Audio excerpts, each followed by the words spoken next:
Pagpalang araw. Ito naman ako, pangalawang araw na to sa gatong ko. Magsaing ako ngayon. Sa hindi pa magsaing,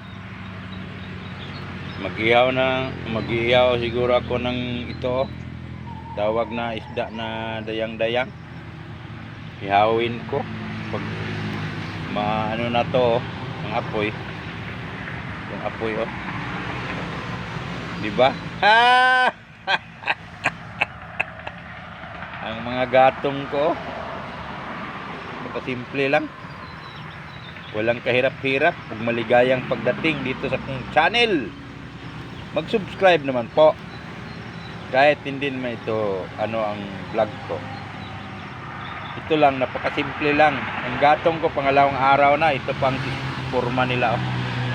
Di pa na ubos-ubos. Mga 4 na araw, siguro 5 ito. Isang linggo kaya. Ito ang apoy napakalakas, di ba?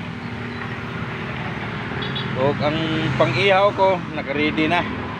Maya una ko lang siguro ang magsaing. Hindi ko na may video kasi hindi ko pa nakislan yung ko, bigas.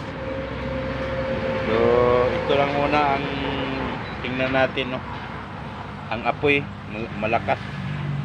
Tapos pangalawang araw na to. Mag-shout out na ko sa mga tao dito sa mundo. Dalawa lang ang klase ng tao ditong mundo. Mayroon tayong nagtrabaho na hindi pinasmo dito sa amin. Hindi pinasmo pero pinatay na. Hanggang dito lang ako. Magbabay na ako. God bless you.